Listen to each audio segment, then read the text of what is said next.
அண்ணாமலை உண்மையிலே மாஸ் தான்ப்பா. டங்ஸ்டன் விஷயத்துல சொன்னதை அப்படியே செஞ்சு காமிச்சிட்டாரே. இப்படிதாங்க பாஜக தலைவர் அண்ணாமலை அவர்களை நிறைய பேர் பாராட்டிட்டு வந்துட்டு இருக்காங்க. இன்னைக்கு நம்ம வீடியோல இந்த ஒரு விஷயத்துக்கான காரணம் என்ன அப்படின்றத பார்க்க போறோம்.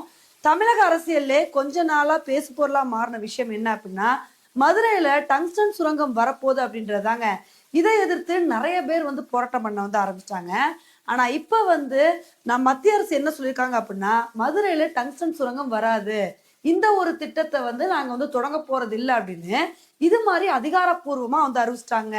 இந்த ஒரு அறிவிப்புக்கு காரணம் பாஜக தலைவர் அண்ணாமலை அவர்கள் தான் அப்படின்னு நிறைய பேர் அவரை பாராட்டிட்டு வந்துட்டு இருக்காங்க. இதுக்கான காரணம் என்ன அப்படின்னு சொல்லிட்டு நமக்கே தெரியும். மதுரையில டங்ஸ்டன் சுரங்கம் வரப்போகுதுன்னொடனே அங்க உள்ள மக்கள் மிகப்பெரிய லெவல்ல போராட்டம் பண்ண ஆரம்பிச்சிட்டாங்க.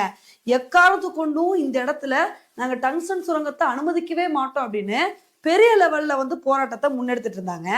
அந்த சமயத்துலதான் பாஜக தலைவர் அண்ணாமலை அவர்கள் என்ன பண்ணாரு அப்படின்னா, டைரக்டா போராட்டம் பண்ற மக்களை போய் சந்திச்சு, நீங்க ஒன்றும் கவலைப்படாதீங்க, இந்த இடத்துல டங்ஸ்டன் சுரங்கம் எல்லாம் வரவே வராது, உங்களோட கோரிக்கை நியாயமான விஷயம்தான், அதனால கூடிய சீக்கிரத்துல அறிவிப்பு வரும் பாருங்க, டங்ஸ்டன் சுரங்கம் வராது, இந்த ஒரு திட்டத்தை கைவிடுறோம் அப்படின்னு கூடிய சீக்கிரத்துல உங்களுக்கு சந்தோஷமான செய்தி வரப்போகுது, அதனால நீங்க பொங்கலை நிம்மதியா கொண்டாடுங்க அப்படின்னு இது மாதிரி மக்களுக்கு நம்பிக்கை கொடுக்குற மாதிரி பேசியிருந்தாருங்க.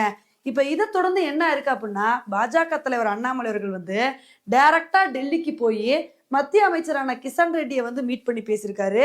இவர் மீட் பண்ணி பேசுனது மட்டும் இல்லாம, இந்த ஒரு விஷயத்துக்கு எதிராக போராட்டம் பண்ணாங்க பாத்தீங்களா, அவங்களையும் ஒரு சில முக்கியமான அதிகாரிகளை கூப்பிட்டு போய் அங்க இது சம்பந்தமா டிஸ்கஷன் போயிருக்குங்க. பேச்சுவார்த்தையெல்லாம் முடிஞ்சதுக்கு அப்புறம் தான் மத்திய அரசு என்ன அனௌன்ஸ் பண்ணிருக்காங்க அப்படின்னா, மதுரையில டங்ஸ்டன் சுரங்கம் வராது, இந்த ஒரு திட்டத்தை இதோட கைவிடுறோம் அப்படின்னு இது மாதிரி மத்திய அரசு அனௌன்ஸ் பண்ணிட்டாங்க. இப்ப இதனாலதான் அண்ணாமலை அவர்களை எல்லாருமே பாராட்டிட்டு வந்துட்டு இருக்காங்க. பாத்தீங்களா, அவர் சொன்னதை செஞ்சு முடிச்சிட்டாரு. அவர் என்ன சொல்லியிருந்தாரு, மத்திய அமைச்சர் கிஷன் ரெட்டி தமிழகத்துக்கு வருவாரு, இது சம்பந்தமா பேச்சுவார்த்தை நடக்கும், அதுக்கப்புறம் குட் நியூஸ் வரும் அப்படின்னு சொல்லியிருந்தாரு. ஆனா அவருக்கு இருக்கிற பிஸி ஷெடியூல்ல மத்திய அமைச்சர் தமிழகத்துக்கு வரலைன்னா கூட இவர் டைரக்டா மக்களுக்காண்டி நான் போவேன் அப்படின்னு சொல்லி போய் இந்த ஒரு விஷயத்த முடிச்சு வச்சாரு. பாத்தீங்களா, உண்மையிலே இந்த மாதிரி பாசிட்டிவா விஷயம் நடந்ததுக்கு அண்ணாமலை அவர்கள் தான் காரணம் அப்படின்னு அண்ணாமலை அவர்களை பல பேர் பாராட்டிட்டு வந்துட்டு இருக்காங்க. இப்ப உண்மையிலே இந்த விஷயத்துல மட்டும் இல்லைங்க, பல விஷயத்துல எவ்வளவுதான் பிரச்சனைகள் இருந்தாலும் அண்ணாமலை அவர்கள் அந்த பிரச்சனையை கையில எடுத்தாரு அப்படின்னா அந்த ஒரு விஷயத்துக்கு எப்படியாவது சொல்யூஷன் கிடைச்சிருது. இதை நம்ம பல விஷயங்களா சொல்லிட்டு போயிட்டே இருக்கலாம். இப்ப இதை பார்த்துட்டு தான் அண்ணாமலையோட ஆதரவாளர்கள் என்ன சொல்லிட்டு வந்துட்டு இருக்காங்க அப்படின்னா, உண்மையிலே அண்ணாமலை அவர்கள் வேற லெவல்ப்பா, மக்கள் பெரிய லெவல்ல போராட்டம் பண்ணிட்டு இருக்காங்க, அந்த மாதிரி போராட்டம் பண்ணும்போது ஒரு தலைவர் டைரக்டா போறதுக்கே யோசிப்பாங்க. ஆனா இந்த ஒரு விஷயத்துல அண்ணாமலை அவர்கள் துணிச்சலா முடிவெடுத்து டைரக்டா அங்க போய் மக்களை மீட் பண்ணி இந்த மாதிரி உத்தரவாதம் கொடுத்தாரு. இப்ப அவர் கொடுத்த வாக்கு மாறே கரெக்டா அதை செஞ்சு காமிச்சிட்டாரு. இதே மாதிரி ஸ்டெர்லைட் போராட்டம் நடந்தப்பெல்லாம் அண்ணாமலை அவர்கள் மட்டும் இருந்திருந்தாரு அப்படின்னா இந்த ஒரு விஷயம் இவ்வளவு தூரம் போயிருக்கவே போயிருக்காது.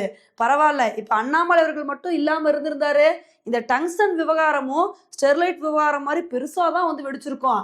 ஆனா அண்ணாமலை அவர்களை பொறுத்த வரைக்கும் ஸ்டார்டிங்ல இந்த ஒரு பிரச்சனையை முடிச்சு கட்டணும் அப்படின்னு முளையிலே கிள்ளி எறிகிற மாதிரி இந்த ஒரு பிரச்சனைக்கு முடிவு கொண்டு வந்துட்டாரு. உண்மையிலே அண்ணாமலை அவர்கள் வேற லெவல் தான் அப்படின்னு அண்ணாமலை அவர்களை பயங்கரமா பாராட்டிட்டு வந்துட்டு இருக்காங்க. ஓகே ஃப்ரெண்ட்ஸ், இந்த ஒரு விஷயத்த பத்தி நீங்க என்ன நினைக்கிறீங்க அப்படின்றத என்னோட கமெண்ட் செக்ஷன்ல போடுங்க. இதே மாதிரி இன்னொரு வீடியோல உங்களை மீட் பண்றேன். Bye friends.